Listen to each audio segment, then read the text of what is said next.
본문은 예수님께서 죽으셔야 하는 그 주간에, 한 주간에 일어난 사건들의 행적입니다. 예수님께서 어느 날 입이 무성한 무화과나무 앞에 가셨습니다.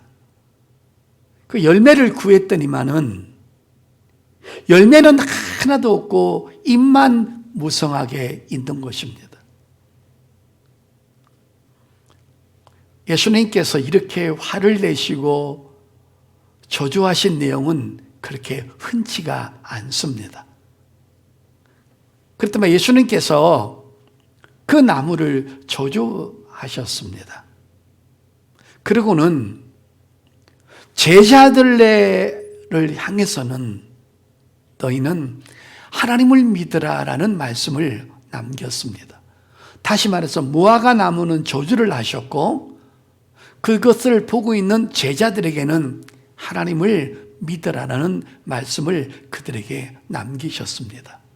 자, 그러면 우리 예수님께서 제자들에게 하나님을 믿으라라는 뜻은 도대체 어떤 의미일 것인가? 오늘 이 부분을 하나님 앞에 묵상하면서 은혜를 받으려고 합니다.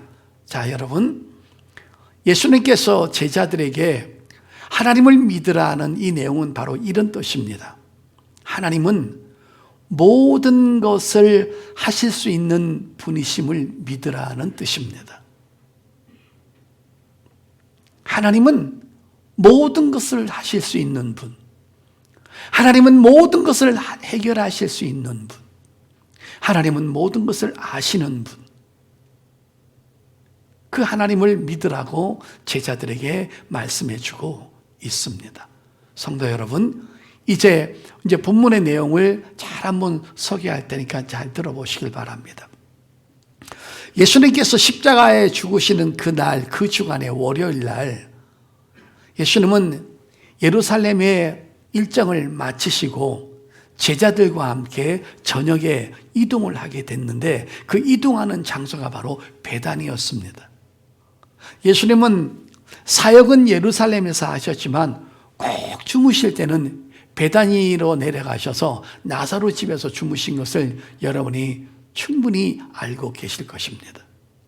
예수님은 자기를 열렬히 사랑하는 그 베다니의 나사로 집에 비록 가난했지만 거기에 가셨습니다. 왜냐하면 너무 마음으로 자기를 사랑하셨기 때문에, 사랑해 주기 때문에 예수님은 그쪽으로 가셔서 이동하셔서 주무셨던 것입니다.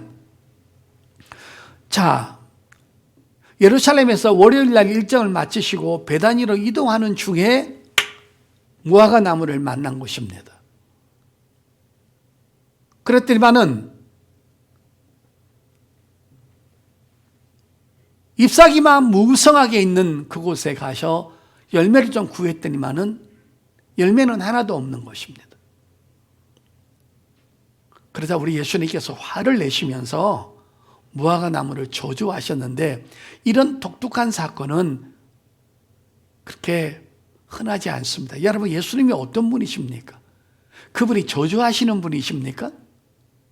그분은 사랑하시는 분입니다. 그분은 뺏어가는 분입니까? 그분은 주시기를 원하는 것입니다. 그런데 오늘 이 무화과 나무를 향해서는 아주 현란하게 저주를 하시면서 저주와 더불어 이 나무를 끝장내셨습니다. 자, 여러분 14절 보세요. 예수께서 나무에게 말씀하여 이르시되 이제부터 영원토록, 그러니까 여러분이 순간적인 저주가 아니라 영원히 저주를 해버린 거예요. 영원토록 사람이 내게서 열매를 따먹지 못하리라 하시니 제자들이 이를 듣더라 그랬습니다. 성도 여러분, 이 나무가 마치 예수님께서 사람에게 말씀하시듯이, 야, 앞으로는 이 나무는 절대로 열매를 맺지 못하고 사람들이 내게 와서 이 열매를 먹을 수 없도록 내가 저주한다. 여러분, 이 나무를 저주하셨어요. 이거는 마치 사람하고 대화하듯이 그 나무에게 들으라고 한 겁니다. 그러자 무슨 일이 벌어진 겁니까? 예수님이 저주하시고 예언한 대로 이 나무는 그것으로 사명이 끝나고 완전히 나무의 사역을 마감했습니다. 이 본문을 통해서 우리가 크게 먼저 첫 번째로 알아야 될 진리가 뭐냐면, 하나님이 우리에게 어떤 직분을 주시고 어떤 건강을 주시고 하나님을 향해서 또 세상을 향해서 어떤 일을 하게 하실 때 그 직분을 정말 감당할 수 있도록 감사하게 생각하면서 해야 한다는 것입니다. 왜냐하면 여러분, 이 무화과 나무의 사명은 뭡니까? 꽃을 피고 잎을 피고 열매를 맺어서 많은 사람한테 여러분 공급하고, 그리고 많은 사람을 기쁘게 하는 것이 나무의 사명 아닙니까? 근데 예수님께서 갑자기 야, 네 사명은 여기서 끝이야. 넌 안 돼, 앞으로는. 여러분, 이 무화과 나무의 사명은 주님 말씀 한마디에 끝났다는 것입니다. 여러분, 하나님이 우리에게 건강 주셨습니다. 하나님께서 우리에게 하나님을 아는 지식을 주었습니다. 지혜를 주었습니다. 물질을 주었습니다. 그것 가지고 내가 할 수 있는 한도 내에서 내 가정을 위해서, 내 자식을 위해서, 내 삶을 위해서, 그리고 하나님의 교회를 위해서, 하나님을 위해서 일할 수 있을 때 기꺼이 쓰임받을 수 있기를 예수 이름으로 축복합니다. 너 그만해. 내가 너 예배 안 받아. 내가 너 찬양 안 받아. 네 헌금 안 받아. 네가 일하는 거 안 받을 거야 라고 끝을 내는 순간에 우리는 하나님 앞에 일하고 싶어도 일을 못한다는 것입니다. 여러분, 세상 일이 됐던, 가정 일이 됐던, 교회 일이 됐던, 하나님께서 내게 무엇인가 요구하실 때 기꺼이 쓰임받을 수 있기를 예수 이름으로 축복합니다. 여러분, 제게는 목회라는 달란트를 주어서 너는 하나님의 성도들에게 정말 진리를 전하고 주님의 사랑을 전하고 주님의 은혜를 전하는 아름다운 통로로 너를 만들었으니 너는 최선을 다하라. 여러분, 거기에 최선을 다하는 것입니다. 여러분, 어느 날 느부갓네살 왕한테 하나님께서 지혜를 주었더니만은 그 지혜를 가지고 하나님을 위해서는 쓰지 않는 거예요. 그 권력을 가지고 자기를 착복하고 자기를 배불리게 하는 데 쓰는 거예요. 그리고 나라가 부강해지니까 다른 나라를 빼앗는 거예요. 무찌르고. 그리고 마치 자기가 잘난 것처럼 내가 이 나라를 건설하고 내가 전쟁에서 이기고 내 지혜가 능력이 많고 자기를 자꾸 나를 내세우니까 하나님이 어느 날 그에게 있는 지혜를 뺏어가 버렸어요. 그때만 머리에 나사가 하나 빠지니까 미친 사람이 되어버렸어요. 그래가지고 여러분, 들짐승처럼 7년 동안을 이렇게 살아가는 거예요. 여러분, 하나님은요, 모든 일을 하실 수 있어요. 넌 여기서 그만. 아무리 무능한 사람이라도 하나님께서 은혜를 주시면 그가 새로운 마음과 새 마음으로 새로운 세계를 보면서 하나님의 일을 할 수 있도록 그 능력도 하나님이 부어주시는 줄 믿습니다. 여러분, 여러분의 건강이, 여러분의 물질이, 여러분의 직분이 하나님을 향해서 일할 수 있을 때 마음껏 일할 수 있기를, 내일로 미루지 말고 오늘 최선을 다해서 일할 수 있는 저와 여러분 될 수 있기를 예수 이름으로 축복합니다. 오늘 여러분, 무화과 나무한테 가서 넌 이제 끝이야. 다시는 너한테 열매 맺을 수 없어. 그 나무는 그 말 한마디에 끝장이 난 것입니다.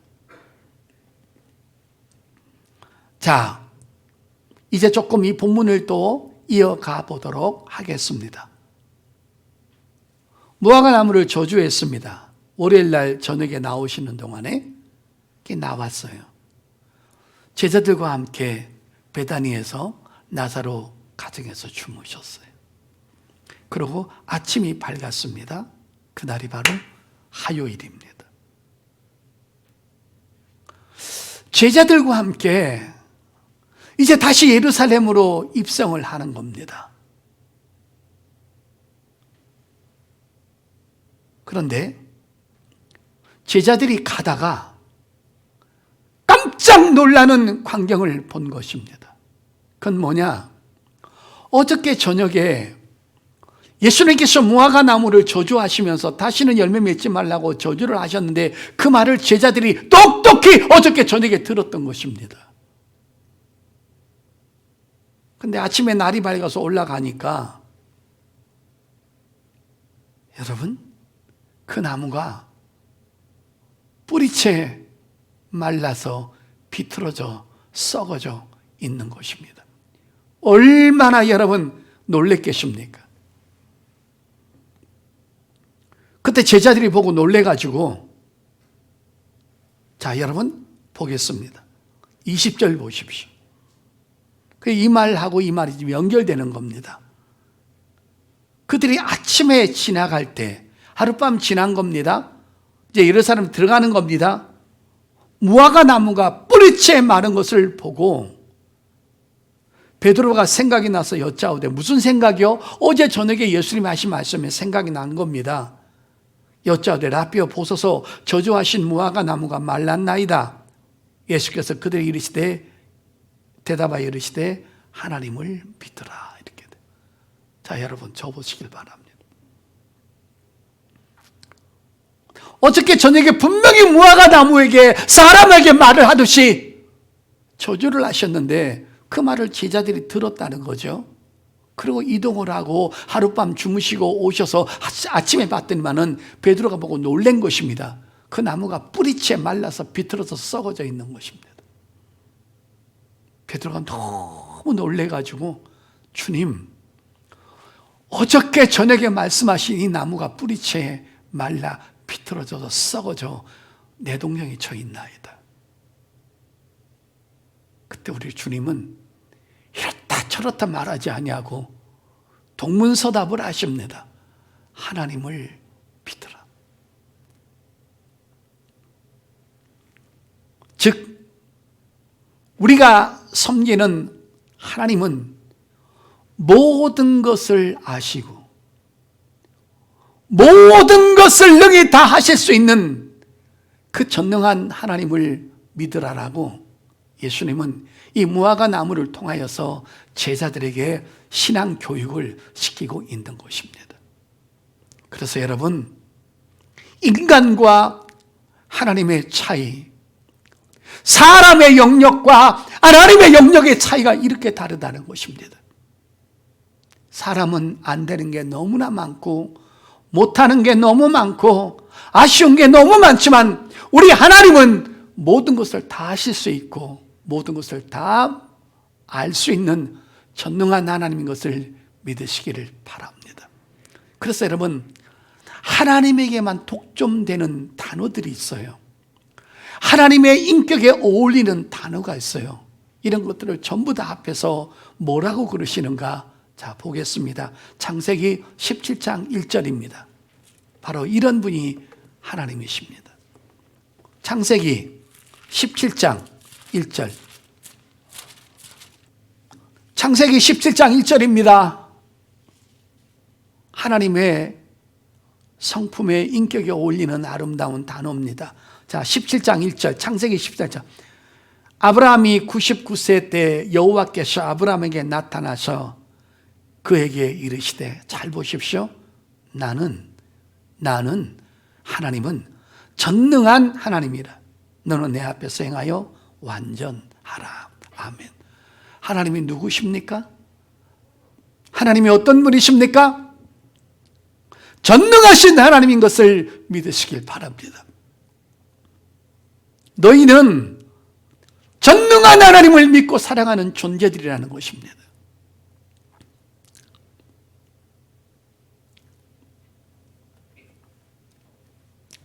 우리는 하나님을 자꾸 우리 수준에 끌어들여 가지고 우리의 한계 속에서 하나님을 자꾸 평가하려고 그래요. 그래서 무슨 일이 닥치면 이게 이성적으로 되는 일인가? 이게 과학적으로 해결될 수 있는 문제인가? 내가 할 수 있는 문제인가? 그리고 내 지식의 한도 내에서 하나님도 이런 거는 해결할 수 있을까? 자기 수준보다 조금 높게 하나님을 평가하려고 하는 그런 어리석음이 우리 인간에게 있는 것입니다.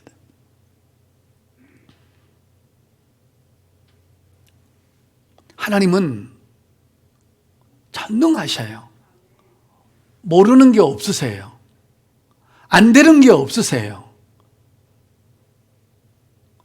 한 개인뿐 아니라, 한 나라뿐 아니라 전 세계를 하나님은 통치하고 계십니다.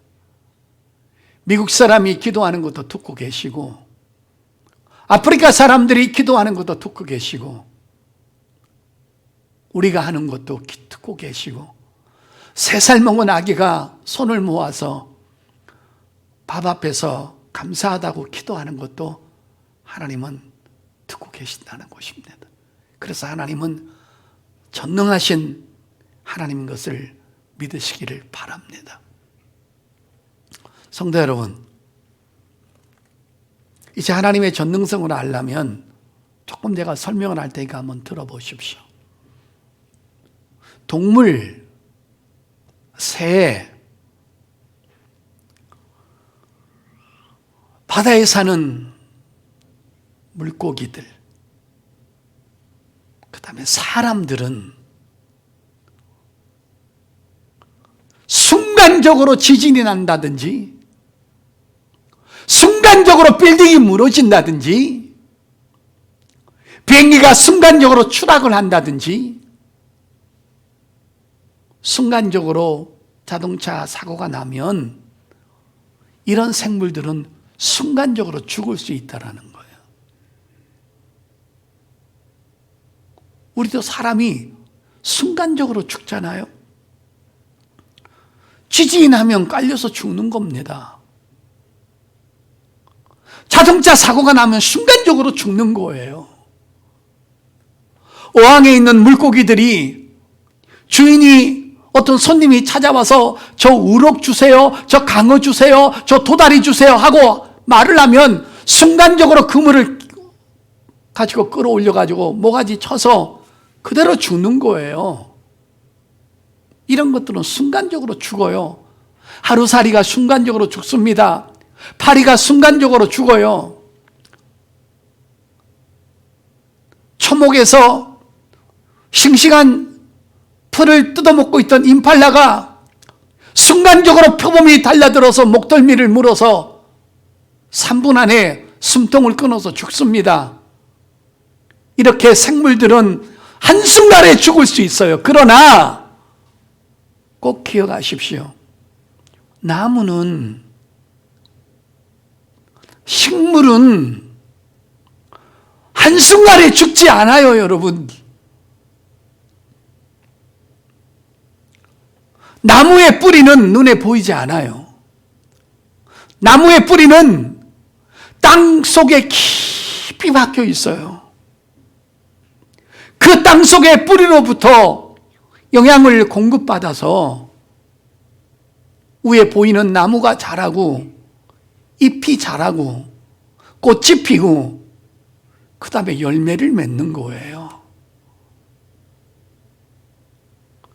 그런데 다른 것들은 순간적으로 죽을 수 있지만 이런 나무와 식물은 순간적으로 죽을 수 없는 것들이에요, 여러분.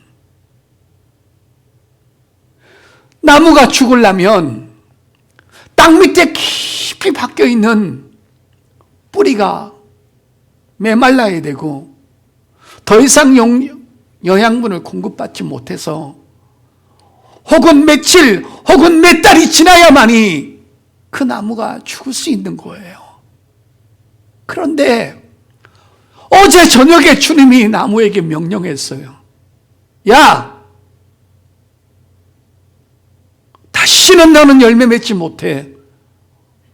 1년이 아니야. 영원토록.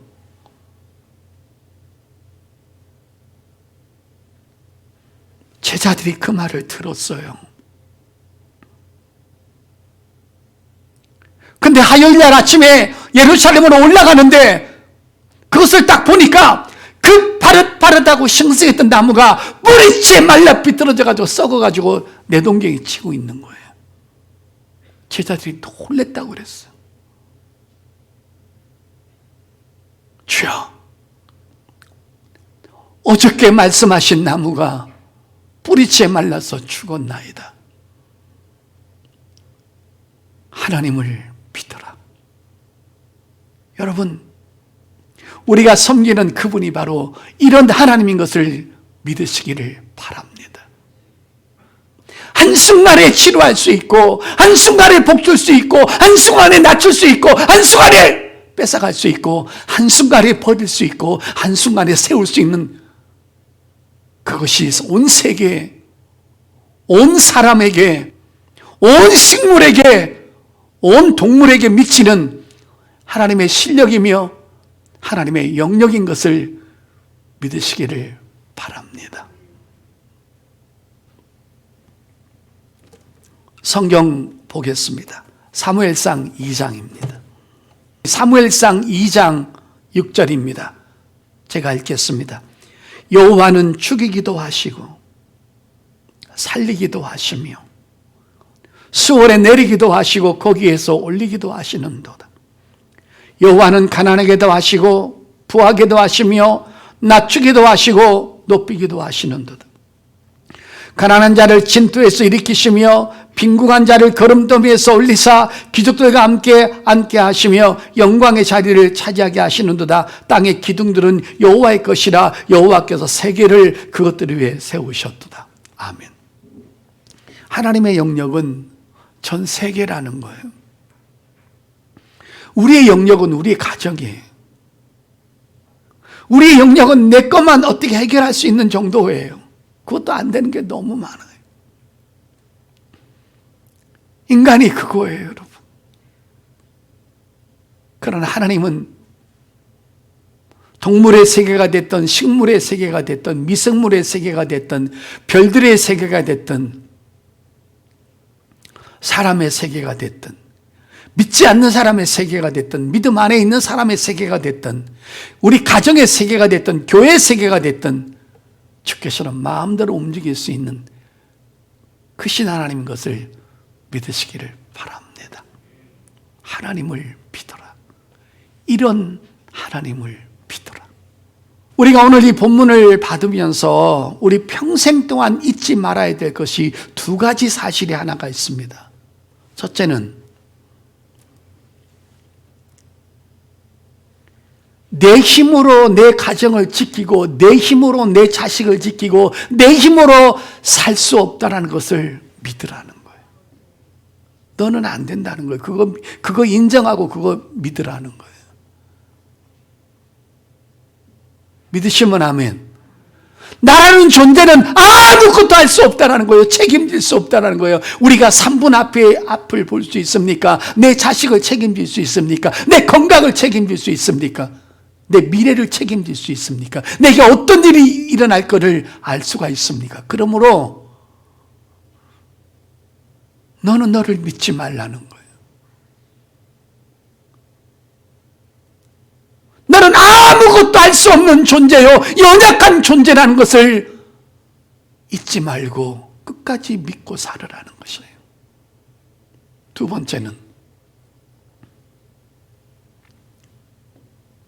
우리가 섬기는 하나님은 모든 것을 하실 수 있고 모든 것을 아시고 모든 것을 해결할 수 있는 전능자이심을 믿고 살으라는 거예요. 이 두 가지 잊지 말라는 거예요.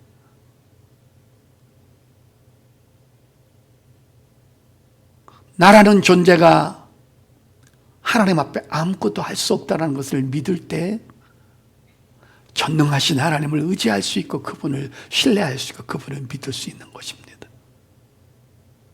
내가 뭐 하겠다고 깝죽거리면 하나님을 믿을 수가 없어요.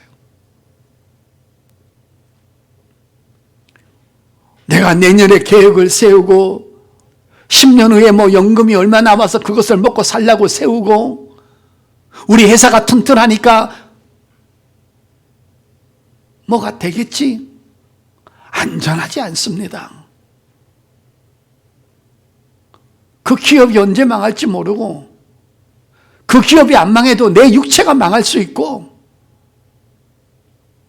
그러니까 우리는 미래를 너무 계획 세우지 말고 하루하루를 하나님을 의지하고 하나님 곁에서 하나님 가까이 하며 오늘 할 수 있는 최고의 환경을 하나님을 섬길 수 있도록 만들어서 영적인 생활에 최선을 다할 수 있기를 예수 이름으로 축복합니다. 내가 늘 말하지 않습니까? 미래는, 내일은 우리의 영역이 아니고 하나님의 영역이라는 겁니다. 하나님은 오늘이에요. 부자에게 말했어요.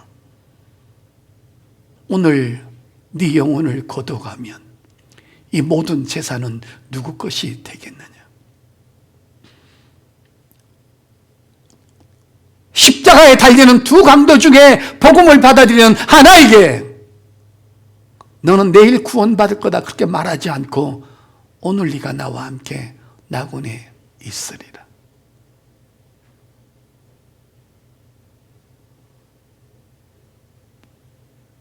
순간적으로 회개하고 주의 말씀에 은혜 받아서 자기 재산을 다 털어서 가난한 자에게 갖다 주었던 삭개오에게 말씀하십니다.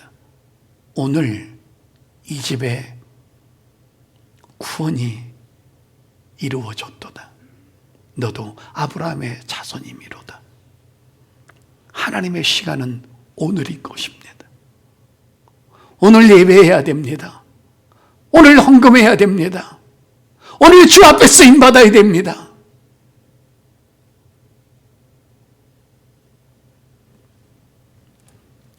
예수님이 행하신 기적들은요, 도무지 인간이 할 수 없는 일들이 너무 많은 것입니다. 오늘 나무를 뿌리채 하루 만에, 이건 하루가 아니에요, 여러분. 그 다음날 우리가 가서 잠잔 다음에 올라와서 아침에 본 것이지, 이미 너는 열매 맺지, 그때 죽은 거예요, 벌써. 몇 시간 걸리지 않아요, 여러분.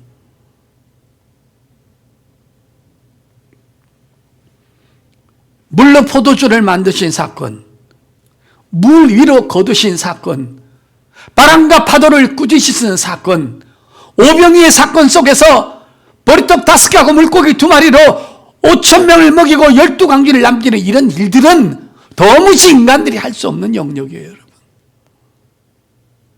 근데 우리 주님은 하시는 거예요. 그런 하나님을 믿고 살으라는 거예요. 그분께 예배하라는 거예요. 그분께 시간을 내어서 기도하라는 거예요. 그분께 내 헌신을 드리라는 거예요. 절대로 부도나지 않습니다. 나의 영원한 기업은 회사가 아니에요. 내 건강이 아니에요. 내 연금이 아니에요. 나의 영원한 기업은 전능하신 하나님이셔야 돼요. 할렐루야.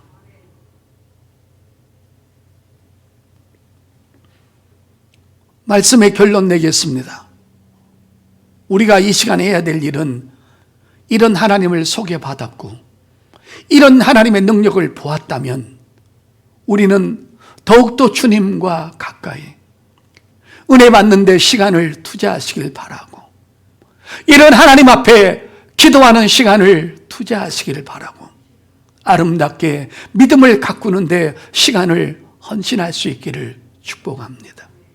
하나님은 순간적으로 변화시킬 수 있습니다. 하나님은 순간적으로 요나를 물고기 뱃속에서 튀어나오게 할 수 있는 능력을 갖고 계십니다. 그분을 가까이 하십시오. 그분께 헌신하십시오. 그분을 신뢰하십시오. 나의 삶을 완벽하게 보상해 주실 그분을 의뢰하고 사십시오. 세상과 가까이 하지 마십시오. 세상의 쾌락과 친구들과 가까이 하는 것을 줄이고 하나님과 더 가까이 하십시오. 그러면 하나님의 능력은 우리에게 오늘도 나타나게 될 줄 믿습니다. 말씀 정리하면서 성경 찾겠습니다. 마태복음 19장입니다. 마태복음 19장 26절 찾으셨으면 아멘. 자, 같이 읽습니다. 시작! 예수께서 그들을 보시며 이르시되 사람으로는 할 수 없으나 하나님으로서는 다 하실 수 있느니라. 하나님은 몽땅 하실 수 있습니다. 이 하나님을 믿고 승리하시길 바랍니다. 이분 앞에 기도하자는 거예요. 이분 앞에 예배하자는 거예요. 이분 앞에 헌금하자는 거예요. 이분 앞에 헌신하자는 거예요. 이분 앞에 내 젊음을, 내 삶을, 나의 모든 삶을 그분 앞에 드리자는 거예요. 왜? 보상하실 분이니까. 기도 시간 늘리시길 바랍니다. 예배 횟수를 늘리시길 바랍니다. 헌신의 시간을 넓혀 가시길 바라고, 순종의 영역을 더 넓혀 가시길 바라고, 내가 일할 수 있을 때 열심히 일합시다. 너 여기서 끝이야 그러면 건강 뺏어가면 일 못합니다, 여러분. 그러면 내가 한 것이 중요한 것이 아니라 일할 수 있도록 환경과 사건과 모든 것을 만들어주신 그 하나님 앞에 최선을 다해서 뛰어가는 믿음의 행진을 하는 저와 여러분 될 수 있기를 예수 이름으로 축복합니다.